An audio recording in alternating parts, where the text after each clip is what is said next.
casino. We don't sink, we just hit them off with C-notes. And you can bet it all. I'ma be the last one standing tall. Joey Merlino. What's up, G? Life is a casino. We don't sink, we just hit them off with Tell us about ourselves. And you can bet it all. I'ma be the last one standing tall. Joey Skinny Merlino. with Joey Merlino. Welcome back to episode 116, The Skinny, with Joey Merlino and Little Snuff. Today we're live at the Podcast Junkie Studio, Boca Raton, Florida. We're fresh off of Thanksgiving, Cugene. Yeah, it's good to fucking be back. It's cold cold. as a motherfucker. I still got to chill. I know. I was going to wear a long sleeve shirt. It's fucking freezing. It's very cold. Can't get that chill out of me. I'm sick and everything. I'm pretty convinced, though, the airplanes get everybody sick at this point. Fuck, I know. My fucking flight got delayed. Had to fucking cancel it. But my flight was, Yeah. I was fine. Fuck out. Snake bitten he is. Yep. We want to talk a little bit about first to just shout out to everybody who came to Skinny Joey's Cheesesteaks and came to Boothwyn, Delaware County to help us out with the turkey giveaway. We gave over 1,500 turkeys away. It was amazing. It was nice. It was nice. It really was. Yeah, it was. It was good. Thank you, I Ben. want to thank everybody who helped us give them out, all the people. It was a lot of work. Yeah. I want to thank Cisco. They helped us. I mean, everybody. It was good. It was a nice thing. Sherry. Kathy, Kim Briggy. Briggy. I mean, just everybody who pitched in, and even all our friends that were there. Carmen, Dago Dom, Yeah, they Wags, pitched in. Coat, my father, Ralphie Head. Everybody helped. Well, Ralphie Head and your father, I think they were selling turkey. No, we know who did that. Yeah. We know who did that. Ralphie Head went to his car 12 times. With Gogs. Fucking turkeys, yeah. That's a shame. Yeah. And shout out to our buddy Goldie and Juice. They had the parking lot on lock. Yeah. They did. I got to give them. Juice, the best. I got to give them props there. But we went into Thanksgiving. There was a lot of football on Thanksgiving, and the first game that came on was Detroit and Green Bay. And I'm convinced that Detroit's head coach just wants to blow every single game. No, he's a nut. They just go for it. Football's, listen, there's going to be two teams in the Super Bowl this year that nobody's going to expect to be there. Crazy. I'm telling you. Like, it ain't no more Eagles, Kansas City. Yeah. It might be fucking Chicago and fucking Denver or Jacksonville. Watch. New England. I'm telling you, anybody could be in there. Anybody could beat anybody. Right now in the NFL, that's true. There's no dominant team. And right now, I'm going to tell you who the second game was, who the Philadelphia Eagles better watch out if the Dallas Cowboys Dallas is the get hottest, into the playoffs. Dallas is the hottest team in football. Dallas and the Bears. Yeah. Yeah. Yeah. I mean, they're good. Dallas is playing good right now. And Dak, I mean, everybody says he chokes and all, but he airs the ball out. He does choke, though, in the playoffs. We got two of the best And that receivers right Pickens, now. he been about the fucking Philly cheesesteak sandwich. Yeah. Fucking dirty motherfucker. Yeah. Pickens and C.D. Lamb, I mean, they're lighting it up. Jake Ferguson, of course, with the big tight end, he scored. They took it away. I had Ferguson in the second game. I should have won that bet. No, you should have won. When he went in the fucking Salvation Army thing, because I seen the play, I said, I hope he was down. But he celebrated. I said, maybe he knew he was down. And then he went in the thing. I saw it's in. Yeah. And he called They took back. it away. You got fucked 2 weeks in a row. 2 weeks in a row like Barkley fell down on a fucking half-inch line and Ferguson. Ferguson. And if you're not following our picks on Patreon at this point, I mean, There's something wrong with you. I'm on a run of a lifetime. No one's picked more touchdown scorers than me, and our NBA player props and single games are astronomically winning every single night. Snuff's a millionaire. No, I'm not a millionaire. What you talking about? I'm not a millionaire. But I did give out DeAndre Swift over his rushing yards. That hit. In the late game, Lamar Jackson over 25 yards. That also hit. Yeah. No, you're hot. I got to give it to you. I didn't bet one of them. No, he will not bet my picks. No, so I bet you're going to lose. Baltimore's another fraud team, though. Yeah, they're fraud. They Lamar are. Jackson's a bum. You don't want to play. And the Eagles, Go ahead. listen, I'm an Eagles fan. Jalen Hurts, there's something wrong. Something's very wrong. Everybody keeps on blaming the fucking coordinator. Yeah. But if he made the right throws, they had the right plays. Yeah. Fucking Goddard was wide open. Devontae Smith on that fucking going across. If he throws the ball right, it's a touchdown. I know. I don't know. There's something not right in the Eagles locker room, the organization, or something.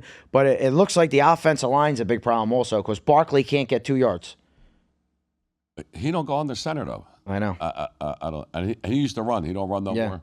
I don't know. They got problems. I know. Shout out to And the Marco. fucking defense didn't look too fucking good neither. No. They ran all over them. Blankenship got exposed too. Yeah. Cooper the week before. Our boy Marco and T Sharp were in the building. We had a live podcast. I'll It tell was you what, amazing. they're a class act, them guys. Yeah. They gave Well, they gave the kid for the Bears $5,000. $5,000. They were giving out free bets. They gave a girl. Well, if the Eagles would have won, covered. They were giving her $5,000 and the other 4 people $1,000 each. Yeah. They came in. They threw money all over. They spent. They gave everybody everything.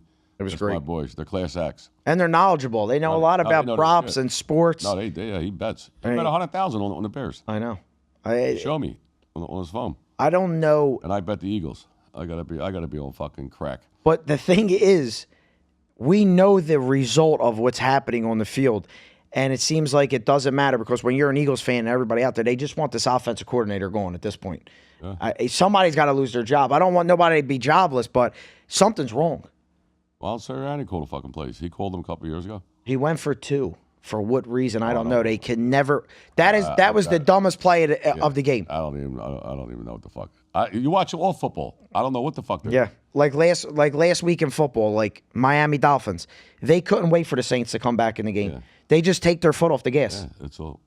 Miami should have been up 35-0 at halftime. Yeah. They stink. What's the name's got to hang it up? Who? Rodgers? Aaron Rodgers.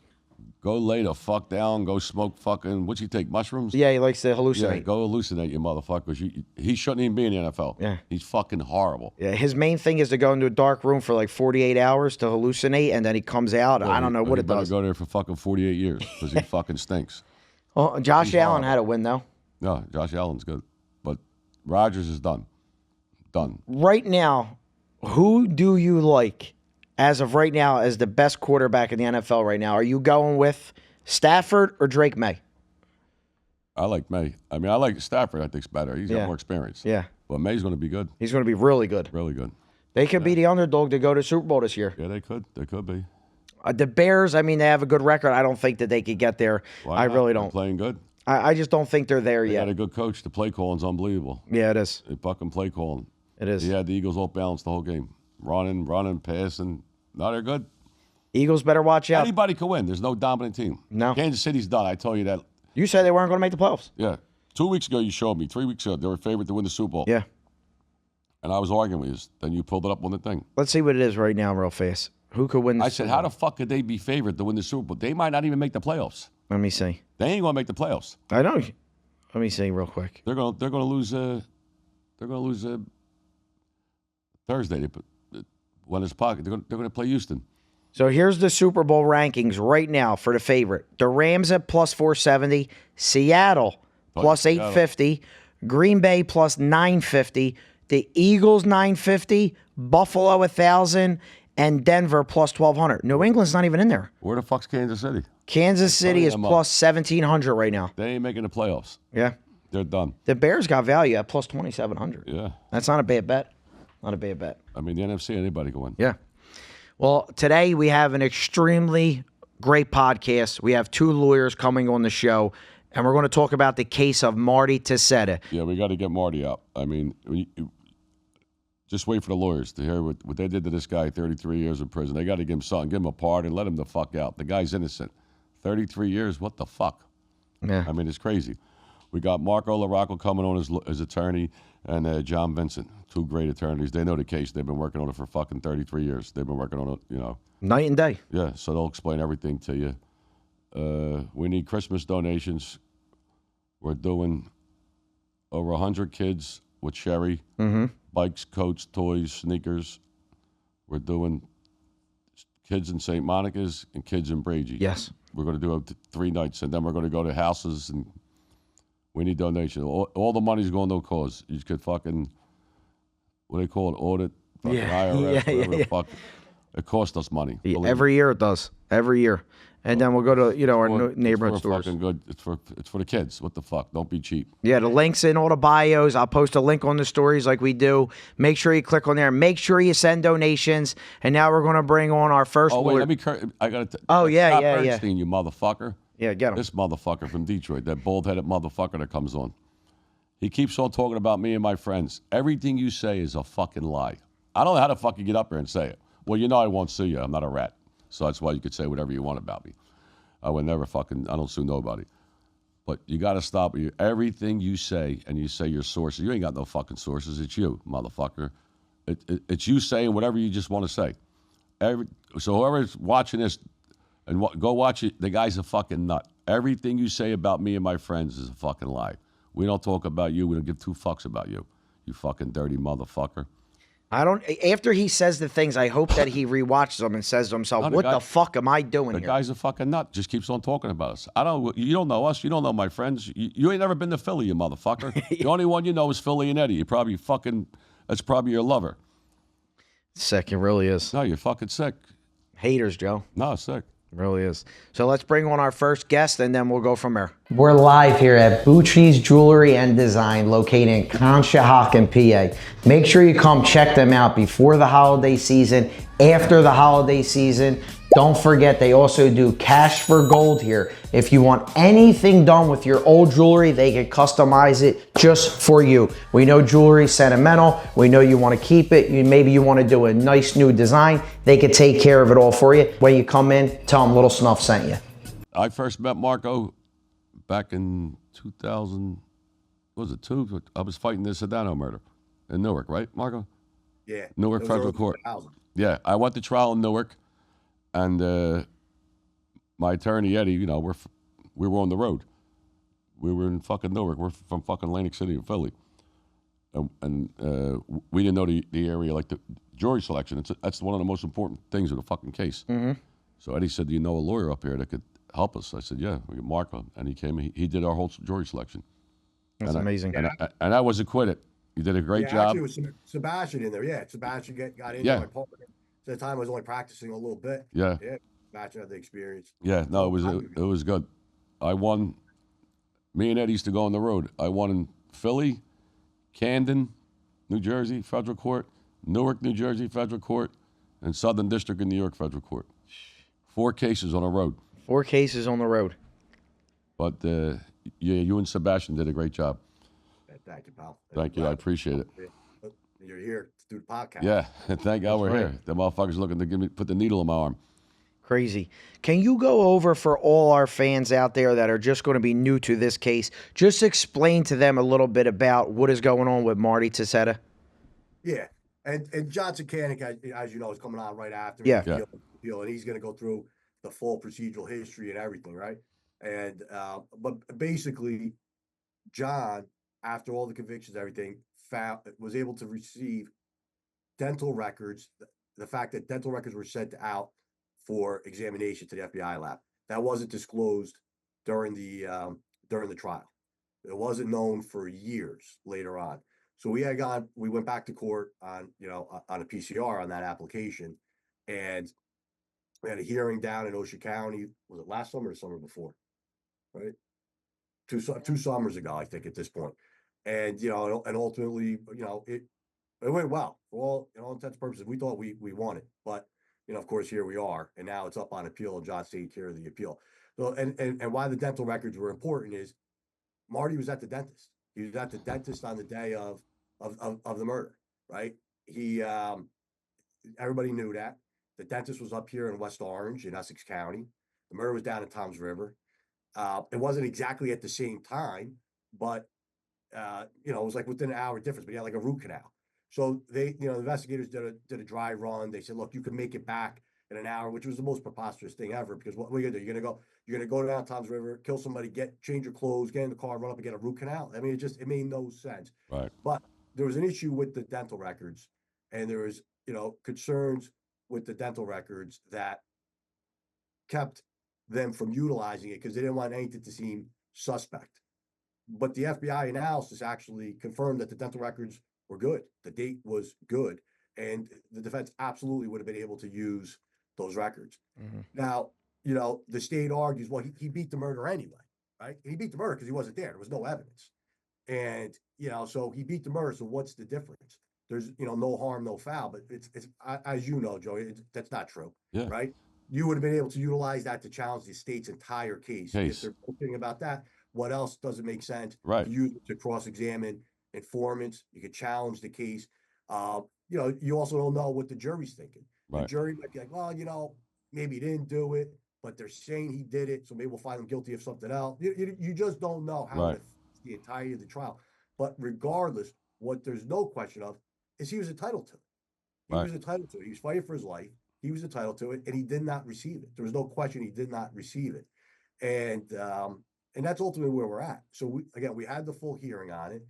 There's different issues that came up. They said, well, we didn't necessarily, me and the state, we didn't necessarily have those results. It was FBI lab, so we didn't have it. Well, we said, well, you got an obligation. It was a joint investigation, joint prosecution. They tried denying that, but there was a memo that said, from the federal government, that we've been assisting Ocean County for 7 years with the investigation, assisting in the prosecution. I mean, what's more clear? There's a joint investigation, right? They utilized federal informants at the trial. Yeah, they brought the 2 FBI witnesses in. Yeah. So why didn't they give you that? They brought Leonetti and DiArco in, who both lied. And Listen, then, if they lied about that, if they held that back, that just shows the fucking jury. What else did they do that he didn't know? You know what I mean? They'll do anything. Right. And at the hearing, the attorneys all testified they were there. Well, except for one, they all testified that they had not received the report from the FBI lab. So there was no question they never got it. This was, the first they learned of it was during the PCR hearing. And Mike Critchley, who would be, for lack of better terms, lead counsel, right? I mean, clearly he'd be lead counsel on the trial. Indicated he absolutely would have utilized that. He would have utilized that to attack the state's theory of the case. He would have utilized it to attack the witnesses. It would have been, fodder for cross-examination, and he was restricted from it.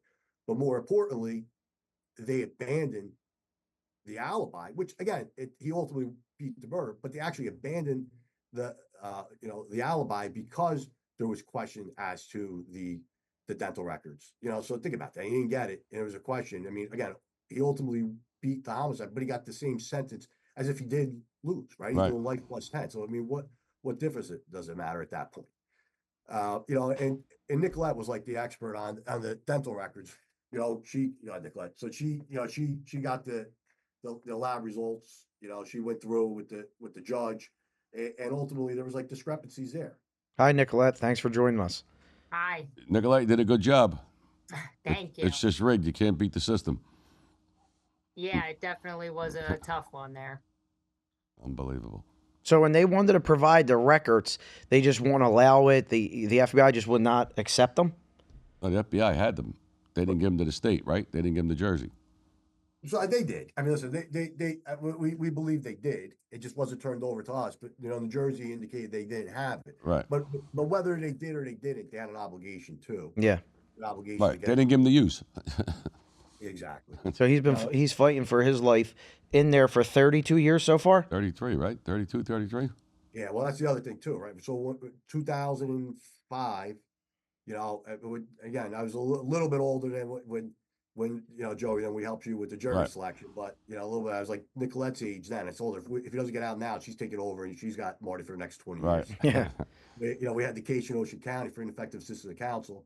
He ultimately got a new trial, and then the New Jersey Supreme Court overturned it. He was home for about 3 years, and which was an unbelievable thing that they said. In essence, it didn't matter that he received bad advice with regard to sentencing exposure. It was clear that he received bad advice with sentencing exposure, that the other defendants wanted to take it as a contingent plea, that had he had the proper advice, he would have taken it. They said it wouldn't matter because he maintained his innocence, therefore he wouldn't be able to take the plea, which is now it's bad law, right? Yeah. It's a published New Jersey Supreme Court decision that's used all the time on PCRs. Unbelievable. What they did to this guy. Well, we got to get him. The governor's got to pardon him or something. Yeah. Something. What the fuck? 33 years. For what? Extortion, right? Not convicted of any violence. No violence. No violence. Life plus 10. Fucking crazy. If you're a child molester, you get out in fucking 3 years. Fuck out of here. That's a tragedy. That really is. We appreciate you joining us and giving us a little inside information. I know he's gonna have some more information for us. We have a list of things that we're gonna go over. So we really appreciate you jumping on here. Mark, you're sick like me too. I'm sick too. Knocked out all weekend. I'm fucking coughing, sneezing. It's that weather up here. I just got back. Too cold. Stay in Florida, buddy.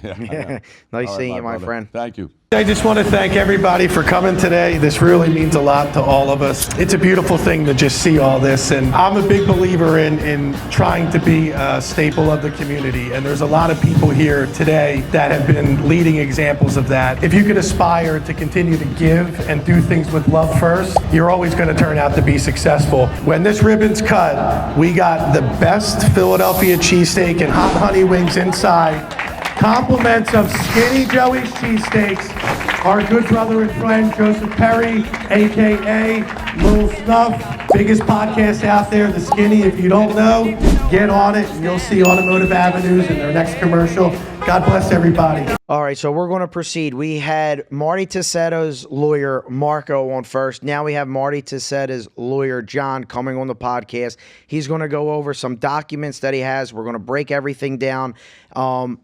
This is just going to be for everybody out there just to understand what goes on inside a courtroom and how this guy's fighting for his life. He's been in there already for 32, 33 years. And you're not going to believe what they did. Wait till you see this shit. It's fucking, it'll make you sick. Take it Joe, away, you're not John. gonna believe it. That's saying something. No, it's crazy. Hi, John. Good afternoon, Your Honors. How are you, my buddy? My name's John Vincent Satanic. I'm well, Your Honor, and I represent Martin Taccetta. He's a 74-year-old husband. He's been together with his wife Tony since they were 14 years old. He's a father, a grandfather, who has served nearly 29 years of a life plus 10-year sentence. I've known Marty since 1986, and I currently represent him in the pending state PCR appeal of these Ocean County convictions that we're going to talk about today that Marco handled last summer, and I was second chair to him. I filed a 164-page brief. There's a 50-page limit, and the court denied my overlength motion, so I cut it to 86 pages, and that was allowed, and I had to cut my appendix to 877 pages, and I did that. And I'm sure, Your Honor's read it, so I don't have to really talk too much about that. I've been practicing criminal law for over 40 years. I've never seen anything like this. I've never seen an individual who has unjustly served so much time with such rampant prosecutorial misconduct, selective and vindictive prosecution, coupled with the complete lack of evidence in his case. Marty, more than anyone, deserves to be freed either by vacation of his convictions or by a pardon or commutation of sentence.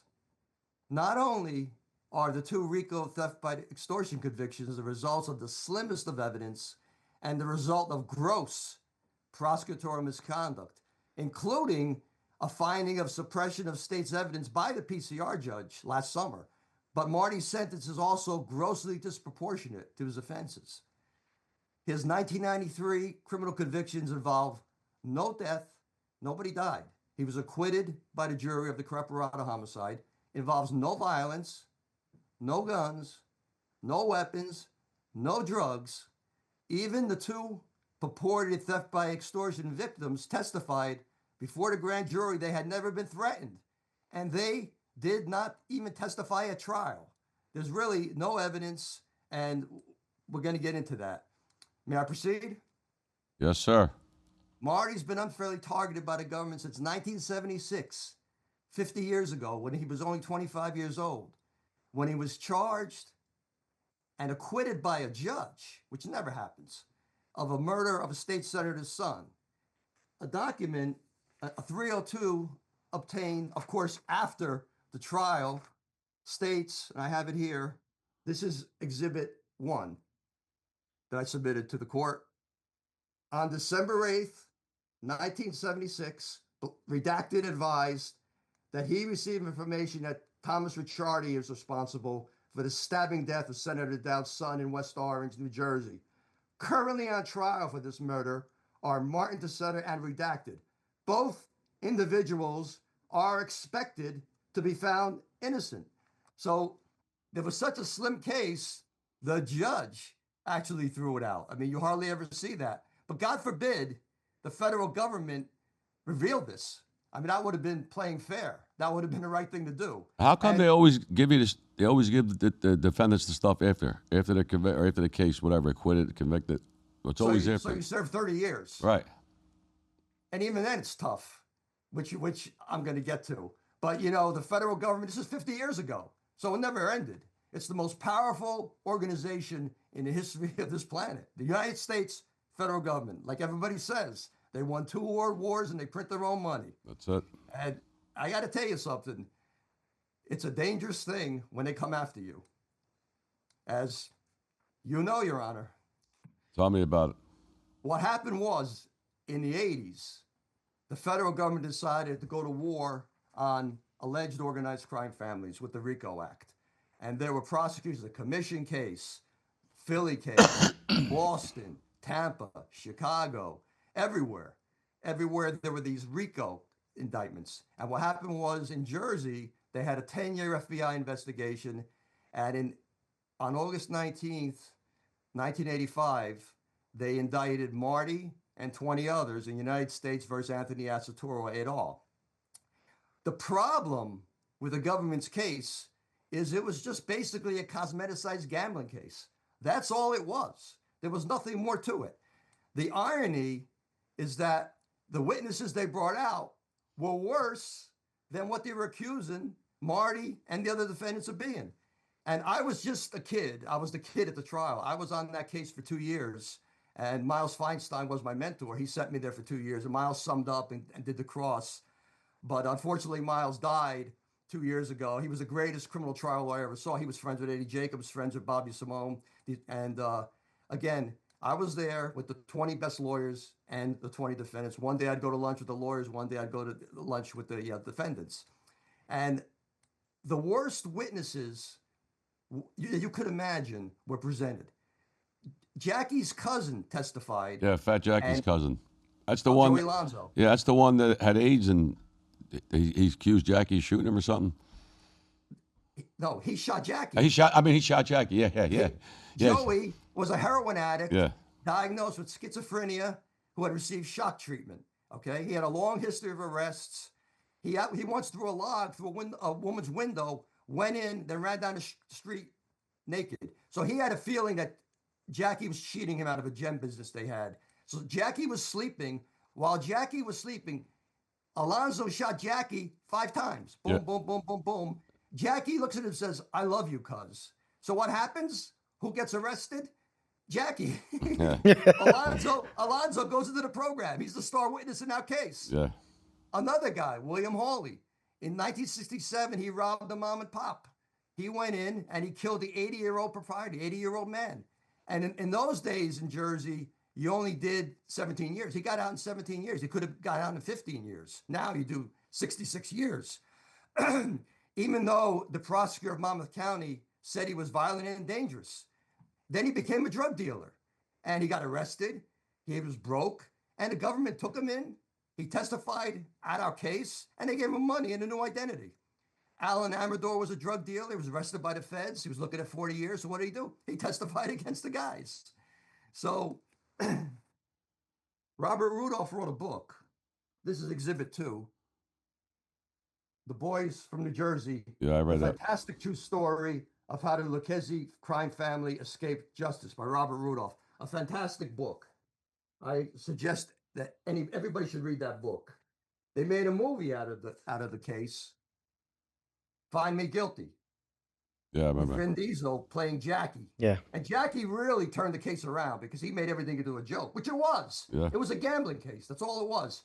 And if you can notice in the very bottom, there's a little rat on the movie poster.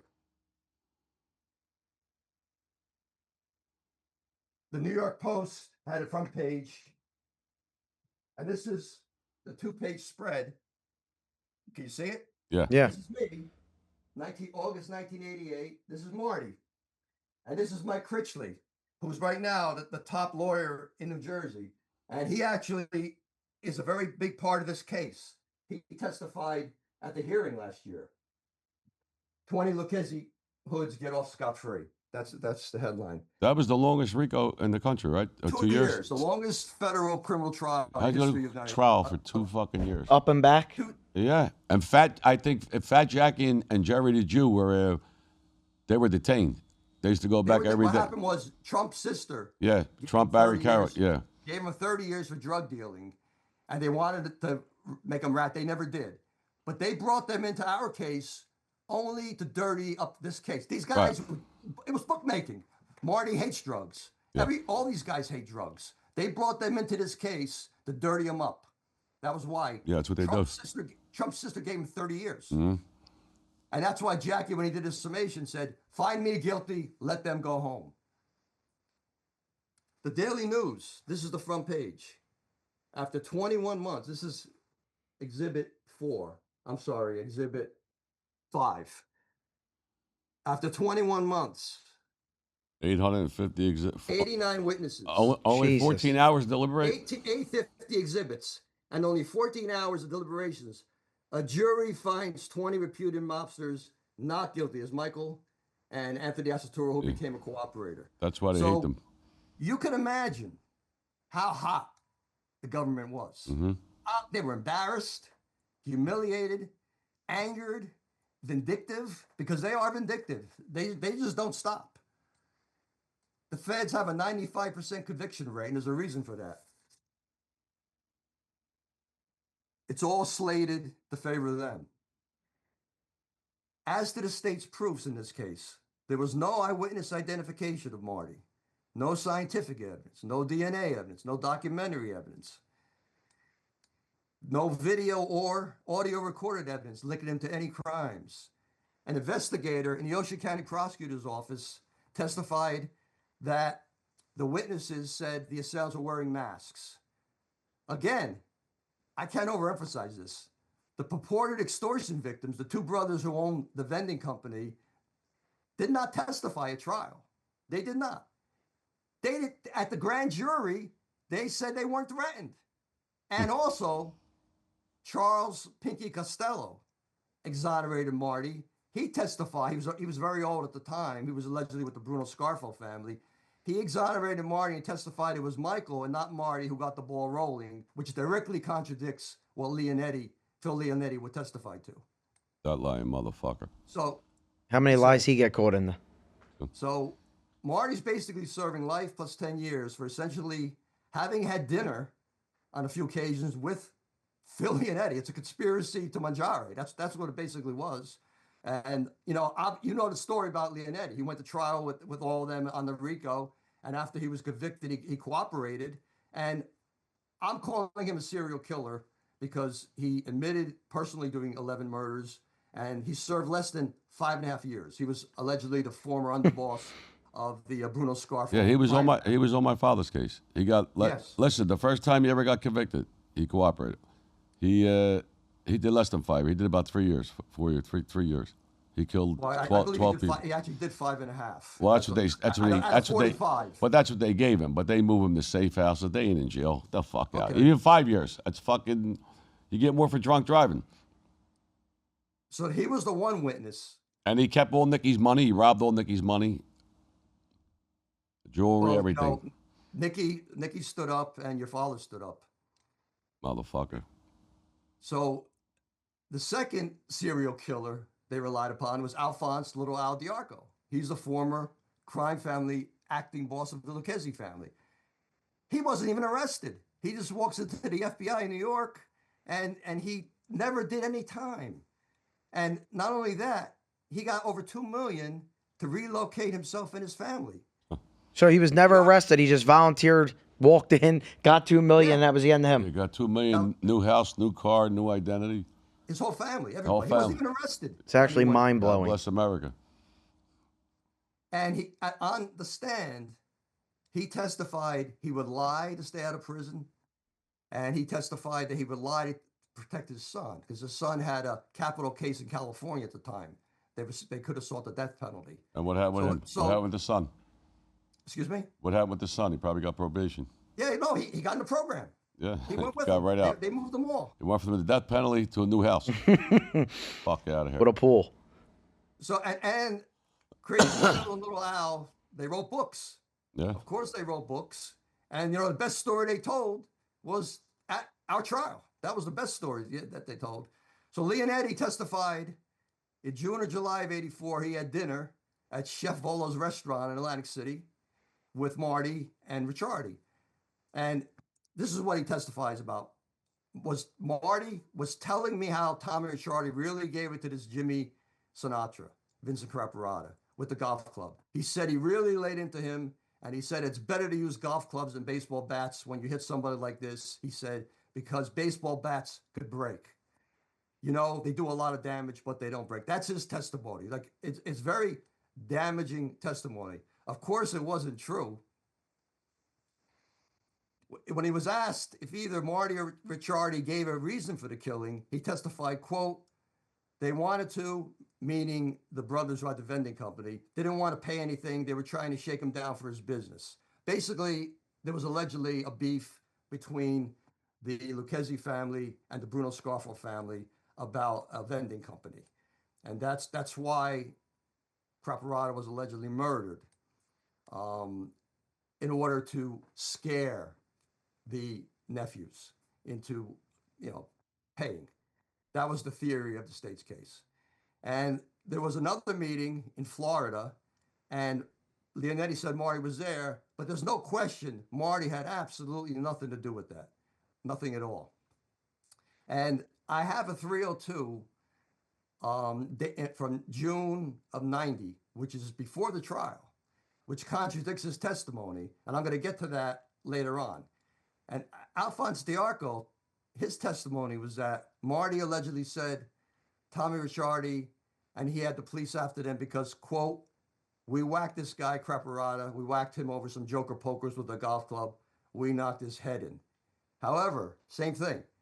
In an FBI 302, November 91, he stated he received this information from what he read in the papers. And also, he testified at one point he spoke with Ricciardi by phone, and Ricciardi said, I can't see you. We whacked this guy Sinatra. We got a problem, and I don't want to bring the heat to you. That was his testimony. We got a second 302 from November 91, where D'Arco advised the FBI that Ricciardi only said he could not come in and see him because he had a lot of heat on him. No mention of the Craparata murder at all. That was only after they got to him. Now, unless you have any questions about the trial testimony, I'll proceed. Yeah, go ahead. Yeah. Yeah. Well, tell the people Ricciardi became a rat too. Oh yeah, well, what happened was they indicted Marty, Michael, Ricciardi, Tommy Ricciardi, Anthony Asatoro, and Michael Ryan. And Ricciardi became he got convicted. He became a cooperator. And Tumac, Anthony Asatoro, became a cooperator too. And Ryan beat the case. He was found not guilty. Michael did his time like a man. Michael did over 20 years, Marty's brother. Now, Doc, my first point is a dental records issue, the FBI lab analysis. And documents that I obtained post-trial via a FOIA request reveal the government sabotaged Marty's alibi defense by withholding the results of an FBI analysis. And even the PCR judge last summer concluded the state suppressed this FBI lab analysis. But utilizing legal gymnastics, she denied our motion under Brady. Now, it's funny because after we filed the post-conviction motion in 2023, we were told by the state in December of 23, the original records could not be found. This is even though the prosecutor at the time spent a week going through 51 boxes. She certified she couldn't find originals. So Marco and I are ready to go to court last May. 2 days before, the new prosecutor calls us up and says, oh, we found the original dental records in the same envelope that she had said she looked through. I mean, it never ends. It just doesn't stop. It took them 30 years to find him, man. Excuse me? It took them 30 years to find it. Yes. Now, I've submitted the dental records, Exhibit 7, 8, 21, and 22. Those are the dental records. And I have blow-ups. Pull them up, Ben, on there. I think we got him on the screen too, Cal. Yeah, we're going to pull them up right now. Okay. The best ones I would say are 21 and 22. Okay. There goes 21 and 22.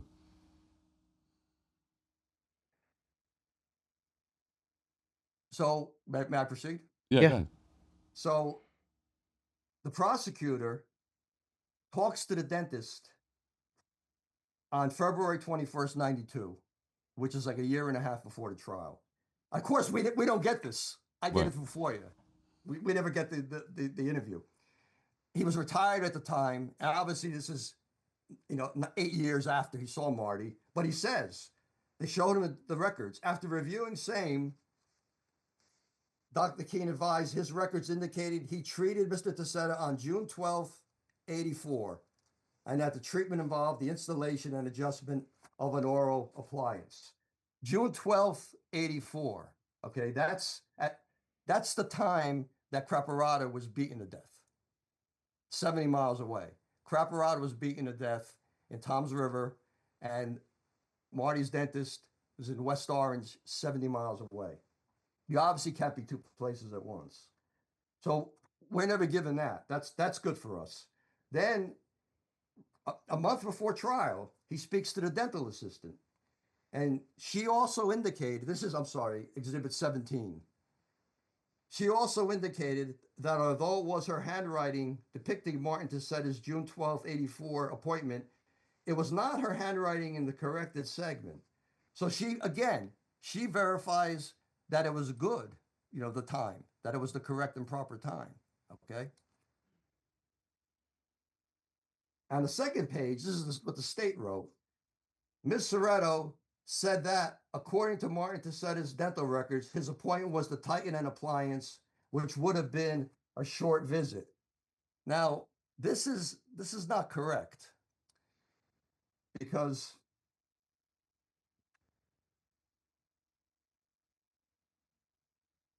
the corrected segment referred to and circled is in case number 203. I'm going to show you this back here, the daily production and collection record.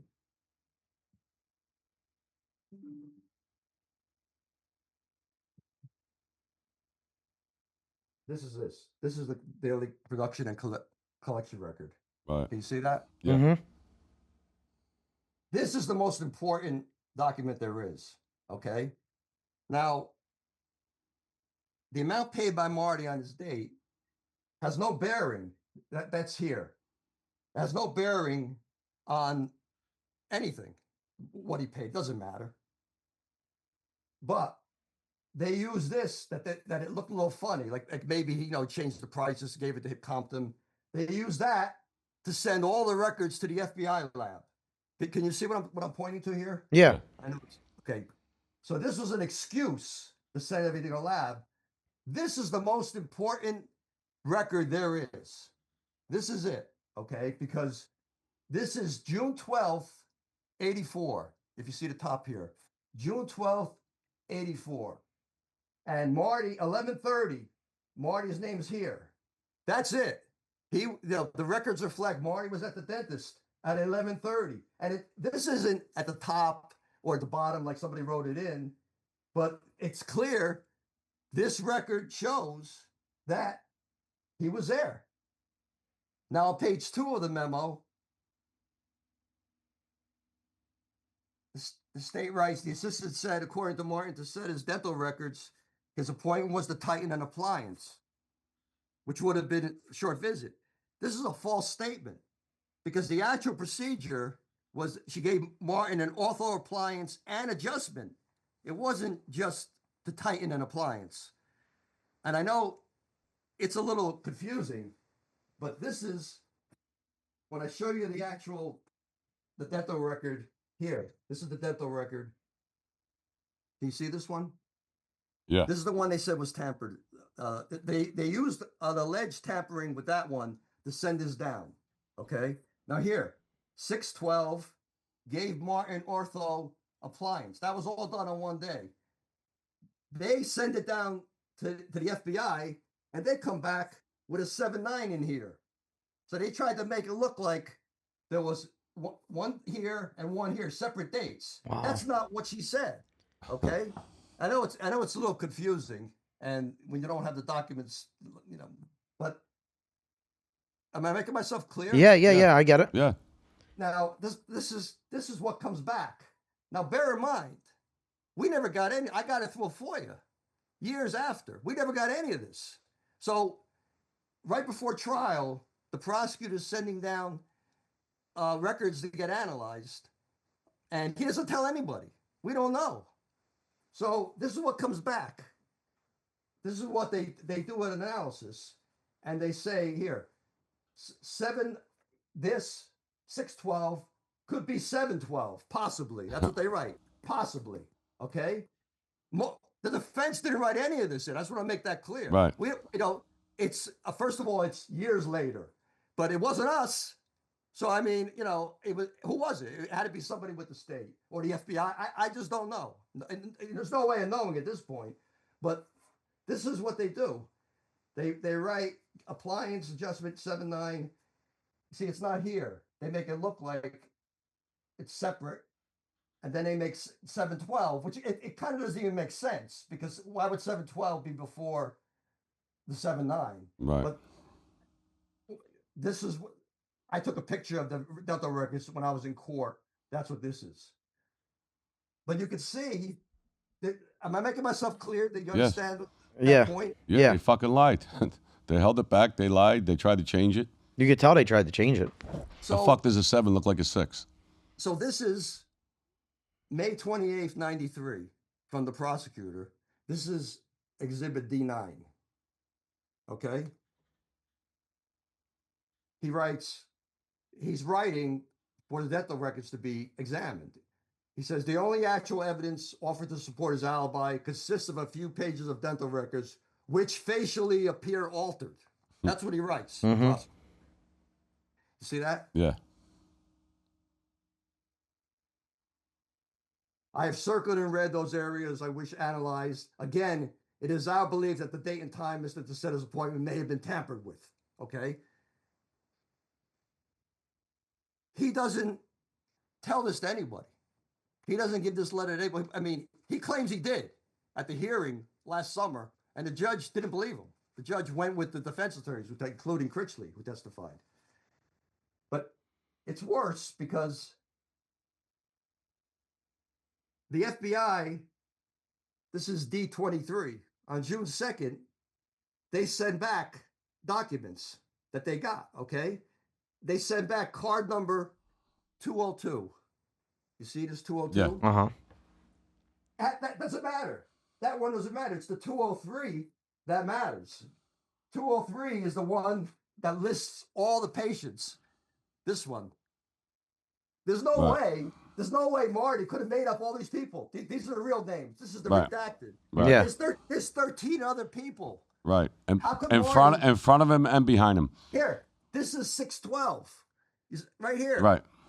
11:30. This is it. This is it. They just tried to destroy his alibi, and the lawyer didn't use it. So I mean, it worked. It worked. Well, they held all that back, the motherfuckers. They held it back. They switched it. And so look, Look how bad the ground again, there. I know it's not that easy to follow, especially when it's not in person. But they send back card number 202, which is this is meaningless. This is 202. It has no bearing on anything. Okay. They ignore the other one, the one that helps Marty. Right. They ignore. They bring back one saying, "Oh, these could be fudged," but the one that's legitimate and helps Marty, they don't return it. Right. Yeah. But didn't the FBI say that the records were legit? You lost me. I'm sorry. Didn't the FBI say that the records were legit? Like nothing was altered? The records were they said they were tampered with. Oh, they said they were tampered with? Yes. Yes. Motherfuckers. Now, recently, when the state did their brief, it seems like they're hedging. Now they're saying they could be legitimate, but this is, they send the guy down personally. After they get those, they send the guy down to get 202. These documents, they're done on that date, which is like right before trial. They send, this is D10. They send a state investigator, which is redacted. They pick it up on 6/10/93. Okay, so they had it in time for here. They had it June 2nd when the trial started. They wait till the trial started already. So they, opening statements are done. They wait to pick it up then, but they don't even give it anyway. He's never had it. He's never had it, They right? wanted to freeze him out, like in case Marty came in later and said, I got this alibi defense. then they would have used it. So instead of simply revealing the FBI analysis results to the defense, the prosecutor claimed at the hearing last year that he had an assistant deliver them to the defense. Now, it makes no sense. Again, the prosecutor said last year he gave all this to the defense. That's what he's saying. He's in court trying the case. Why on earth wouldn't you just stand up and say, let the record reflect, Your Honor, I'm giving these documents? No, he claims last year he gave it to an assistant and the assistant gave it to them. She don't remember. They interviewed her. She doesn't remember. Yeah. All three defense attorneys, Michael Critchley, Maria Noto, David Runke, said, we never got it. I would remember this. We didn't get it.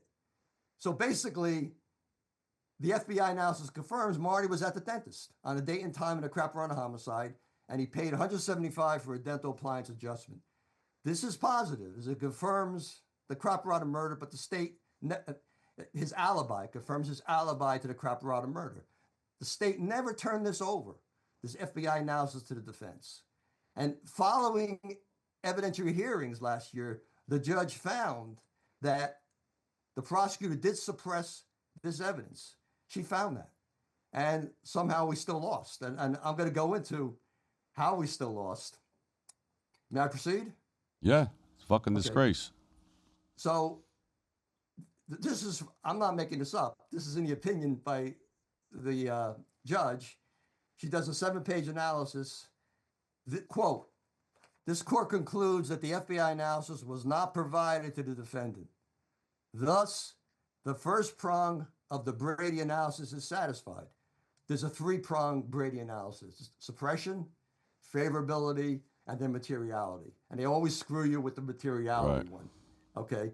So the FBI analysis is completed. The lab results revealed 6/12 was the true date. This is verified by Bornstein.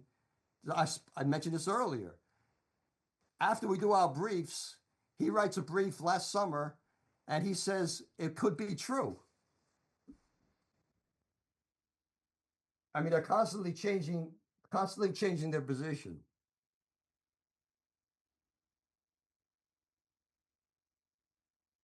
I just want to get the quote. This is D18. This is D18. This is the brief he wrote, 6/13/24. This is before the judge ruled. So I guess maybe they're getting a little nervous now or something. Okay? This is what he writes in this brief last year, after Marco did his brief. In other words, we now know that the original dental records corroborated defendant's alibi on their face, irrespective of the FBI examination, and that the FBI analysis of the dental records did nothing to further bolster or corroborate the defendant's alibi. So they're hedging there a little bit. Right. They're playing games. I mean, they've been playing games in this case since the beginning. But here's the problem. The second Brady prong is favorability. And the court found that in her preliminary decision in December 23, she went our way. She said it was favorable. And then she reversed herself. And obviously, I submit that this is a erroneous decision. And she also found that materiality wasn't found. That's what they always do. This is what she concluded. Even if the FBI analysis could be interpreted to support defendant's alibi, this court is skeptical as to the validity of the defendant's argument as to the linkage of the murder with the extortion and racketeering. So basically she's saying it doesn't matter because he was acquitted of the Craparana murder. That's absurd.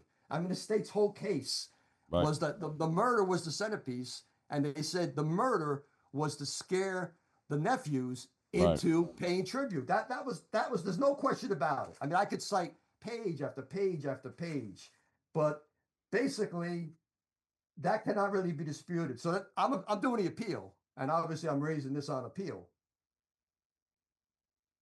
Here, the state summation. I don't think I said this to you guys, but here, I'm going to read it. But as I sat there, I started thinking more and more about the other system that was displayed here and proven here in this courtroom, the La Cosa Nostra system, the system employed by this enterprise. No courts, no lawyers. You have something, we want it. Resist us, we bash your head in with golf clubs. No more resistance. You and your family are with us from that point forward. It goes on and on and on. The whole theory, again, was that that was the centerpiece. The Craparata murder was for the shakedown. For this judge to find it's irrelevant, it makes no sense at all. Yeah, it's fucking nuts. This is what the prosecutor said in a summation in 93. Murder, money, and extortion. That's what this case is about. We don't rely in this case on outside experts, police experts, testimony to establish feudal inner operations. What happened here? What happened? How did Mr. Craparata come to be killed in the manner he was? What happened? How did the pursuit of Storino brothers and SMS court? That makes no sense. So obviously, you know, you win on suppression and you feel good, right? Like you go through so much to establish that, and then it doesn't even matter. Yeah, it's you crazy. wind up losing. It's a fucking disgrace. It really is. Well, you know, there's a problem with the law.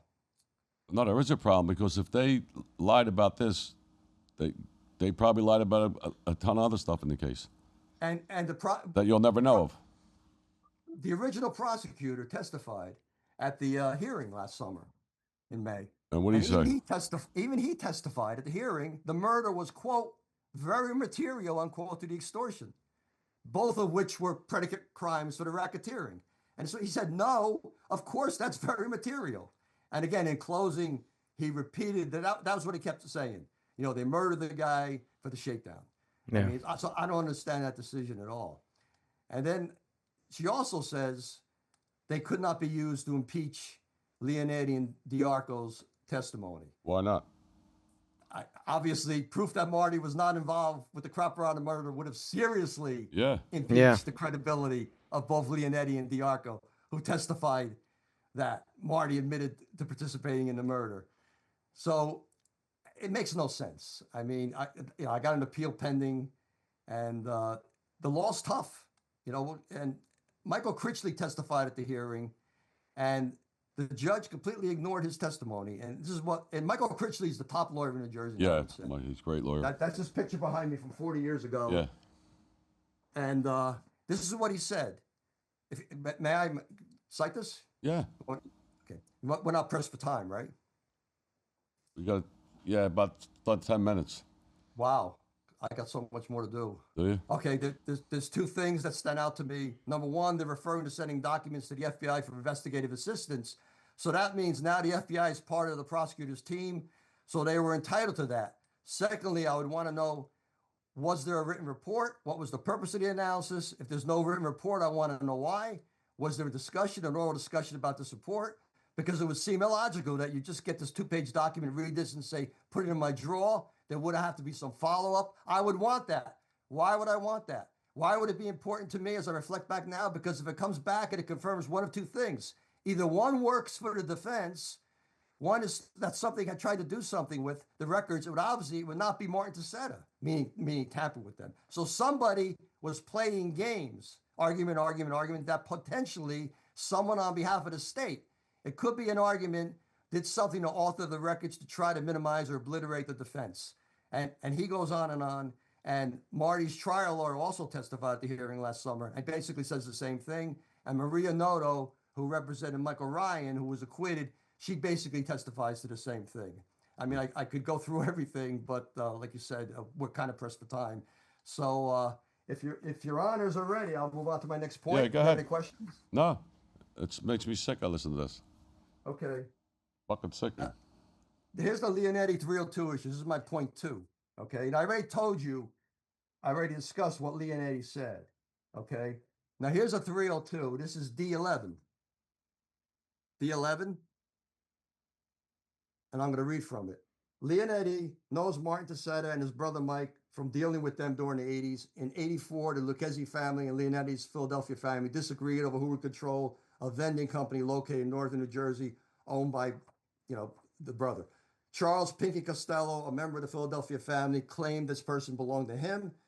He was to pay $1,000 a week to whomever he would end up with. Leonetti and Mike Taccetta.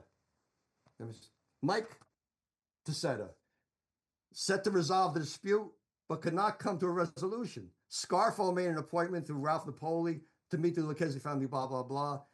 Here. And Mike Taccetta. Mike Taccetta. He never mentions Marty. So this is a 302, 621.90. Right. A 302. Of course, they never gave it to us. I got it through the FOIA. Right. This is before the trial. This is 2 years before trial. Why can't they give it though? Is what I don't understand. Because they don't have to, and they want a conviction. Okay. It don't fit their narrative. He's saying, back then he's saying Mike Taccetta. 2 years later, Marty gets pinched for it. Now it's Marty. Now it's Marty. Yeah. It's a fucking just crazy. I can tell you how it's done. United States v. Risha, 445 F3rd 290, 3rd Circuit, 2006, found this is how we lost on this issue. There's 3 factors on Risha: whether the party with knowledge of the information is acting on the government's behalf or is under its control. And the judge said the FBI did not act on behalf or control of the state in the preparation of this 302. She said the second Risha factor, the extent to which the state and federal governments are part of a team and participated in a joint investigation or sharing resources. The judge last summer found there was no joint investigation nor formation of a team through sharing resources. And the third factor, whether the entity charged with constructive possession had ready access to the evidence, the court found, quote, the state did not have ready access to the FBI's evidence. So basically, they don't have to give it to the state. It's absolutely astonishing. And that's the Risha case. But she's wrong. The FBI could give the witnesses to the state to use. Absolutely. So, but that's what they did. They had Leonetti and DiArco. Yeah, they gave him, so why didn't you give the fucking 302? Yeah. We got this document through FOIA, of course. Exhibit 6. Explain to the people what FOIA is. Freedom of Information Act. I apologize. No, because they don't. Yeah, I know what it was. Yeah. I didn't know what it was. Yeah, freedom of It's information. supposed to give you discovery, but you can see the games they play. Clearly. The state could go after you and know you're innocent. The feds could know you're innocent. They don't have to give it. They'll say, oh, it's not a joint investigation. So with D6 proves it was a joint investigation. For the information on 4/18/91, this is 4/18/91, the state of New Jersey announced the indictment, okay? I'm gonna try to speed this up. They talk about the Craparata murder.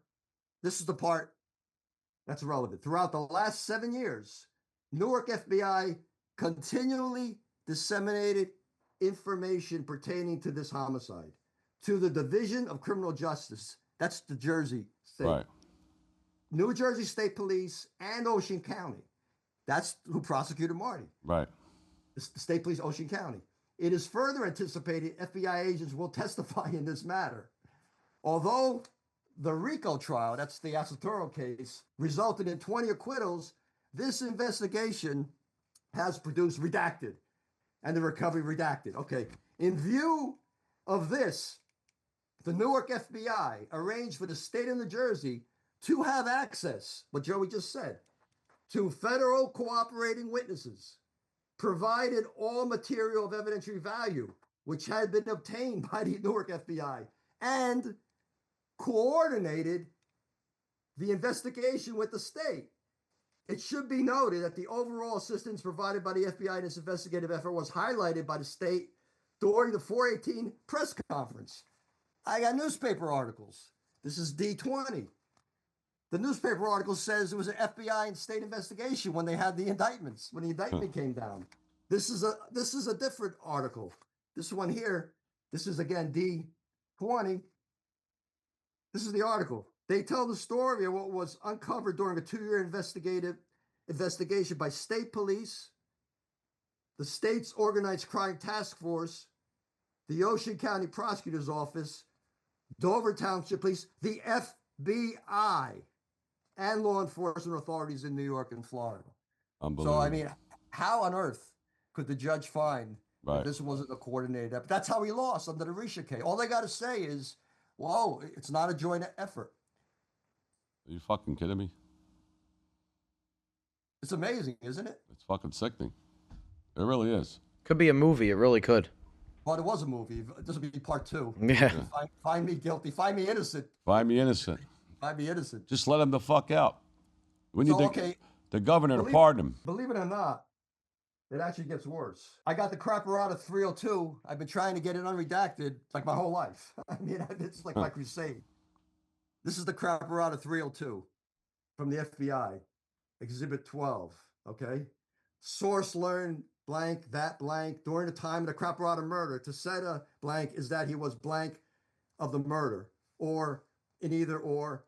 Source related blank, the murder in blank. After it had occurred, those present at the murder of Craparata were blank. It says in his FBI report who was there. Right. Marty's saying it wasn't him, okay? Note, in a previous contact with source dated 4/8/91, this is 2 years before the trial in Ocean County. Right. It was recorded that Martin Taccetta was also present at the murder of Craparata. This was an error by the contacting agent. Source was asked again regarding Martin Taccetta being present, and source stated Taccetta never claimed to be present at the murder. They said this is irrelevant. Yeah. But it's worse I don't than understand how. An FBI saying they made an error. that. It's worse than that, because in 2005, I mean, we've been litigating this case forever, you know, for 30 years, okay? So in 2005, the attorney handling it for the state, he testifies under oath. And this is D14. D14. Right. This is the attorney handling the PCR for the state of New Jersey. The only knowledge the state has ever had of that report, the FBI 302, is by virtue of his, meaning Marty, bringing it into this litigation. In fact, when I have demanded recently of the FBI, and I represent this to your honor as an officer of the court, when I demanded recently an unredacted copy for my own preparation in this matter, so I know exactly where we are, they refuse to give it to me. They will not give it to me. Can you believe this? Yeah. Can you believe that there's a report that says who the perpetrators were? Right. And this isn't me asking for it. Right. Where they could say, oh, danger to the witness, informants, or whatever. This is the state. They wouldn't give it to the state, for God's sake. Isn't that amazing? Fucking unbelievable. And again, Risha, she went back to Risha, the judge, and she said there was no joint investigation or significant sharing of resources by the feds. But clearly there was. Yeah. I mean, it started with the vendetta from the Asatoro case. Yep. You know, again, the prosecutor stated in summation, quote, murder, money, extortion. That's what this case is about, unquote. Unless your honors have any questions, I'll rest on that point. They get mad when you win. Listen, I had the RICO case in Philly. I got acquitted of the Sedano murder on a Friday in Philly. The next day, I got indicted in federal court in Newark for the same murder. It's unbelievable. And I had to go to trial again. You know better than anybody. It's fucking nuts. They get it what they get. Is there any way we could petition or get people to fucking something to fucking get them a pardon or? Oh yeah, well, commutation of sentence. Commutation. How we go about that? It's in. Oh, it's in. I wrote a letter on his behalf, but Gibbons law firm. I was gonna get to that. You know, it's. Yeah, get to it. We got time. A little time. Good. Okay, so this is important. We got to get this out. I want to talk about the ARCO. Okay, this is a 302 that I got through Freedom of Information. God forbid they give it. Play fair.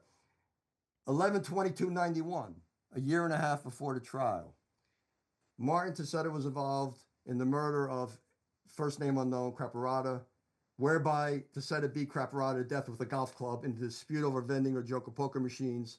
Source, however, knows of no additional details or information which is different from or in addition to newspaper accounts.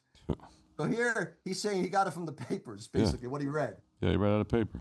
Well, that's all you got to do. I did it in my case with Roger Vella. Yeah. You read the paper, they see the indictment, and all you do is say, Joey told me he did this, this, and that. And they got away. Whatever in the paper, you know.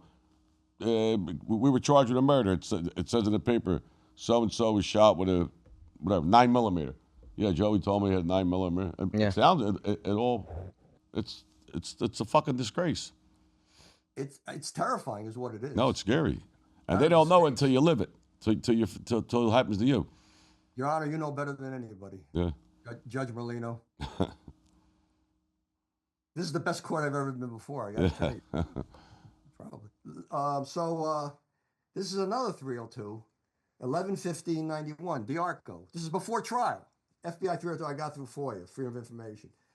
At some point, source received word Tommy Ricciardi was making members for his own crew, blah, blah, blah. Sometime after this, Sally Avellino with the Lucchesi family received a telephone call from Tommy Ricciardi in which Ricciardi denied making members, blah, blah, blah. Source at that point, telephone Ricciardi again, tried to convince Ricciardi to come in, okay? Ricciardi told Source that Ricciardi, had a lot of heat from the FBI at this time and did not want to bring heat to the source, okay? It's the Arco is the source. Right. And he's saying he didn't want to bring him.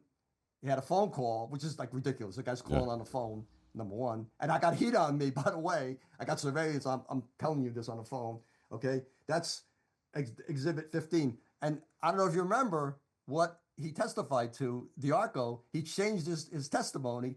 He said Ricciardi stated he had the police after them because, quote, we whacked this guy Creparata. We whacked him over with some joker pokers with a golf club. We knocked his head in, unquote. That's what he does. So they got to him, obviously, the state and the feds. But again, it's not in the 302 from November of 91. Yeah. Crazy. And you can't get the stuff. You get it like when it's all over. Yeah. And then very briefly, there's a Johnson issue, which is separate, and it's pending in federal court. Attorney Larry Lussberg and Annie Collart of the Gibbons firm. That's one of the biggest firms in Jersey. They're representing Marty. It's a 2254 in the district court. He was allowed leave to file a second habeas, which is hardly ever done. And as if what I went through isn't bad enough, they backdoored Marty with this sentence. The first degree sentence was based on an erroneous application of the law, which increases racketeering from second to first degree if there's a crime of violence. Right. Marty beat the Creparata case. They backdoored him. They found the theft by extortion was a crime of violence. If you read the statute, it could be a guy shaking somebody down with like a tape of him, and another woman. It could be anything. Right. So we got to cut it. He's got it. The kid. No, the director's waving me off. We only got like a minute. Just explain to the people about getting them this pardon, or what we got to do. Yeah, how to help them. Well, you got to write to the governor, basically, the parole board. I've already done that. I can forward you the letter I wrote. Him. The more letters, the better. Yeah, we'll post it up. We'll post it up. I had a lot more, actually. But I know. I know. We're over an hour and a half. Okay. Marty got out once. Yeah, I know. On ineffective counsel because his lawyer told him he's looking at 5 to 10 if he beats the Creparata murder. He beats the Creparata murder, gets life plus 10. Yeah, it's insane. So he got out, and it was affirmed by 3 judges of the appellate division. Okay, so you had 4 judges go his way, and then the Supreme Court totally screwed him in July of 09. Yeah, Marco told us that. Crazy. It was like the worst decision ever. The old saying, bad clients, bad defendants make bad law. I'm not saying Marty's a bad guy, the opposite. But they wanted to screw him, and the same because he once said he was innocent, he could never take a plea. And they used that to screw every guy doing a PCR now in Jersey ever since. Well, we got to get you back on. Okay, I got a lot about his family's personal. All right, Yeah, we definitely will. We'll get you back on. He's just got to go. We've been on an hour and a half. I got a lot of good Jackie stories, too. Yeah, all right. Yeah, Fat Jackie, the best. Thank you, Episode 116, The Skinny with Joey Merlino and Little Snuff about Marty Taccetta. Stay tuned.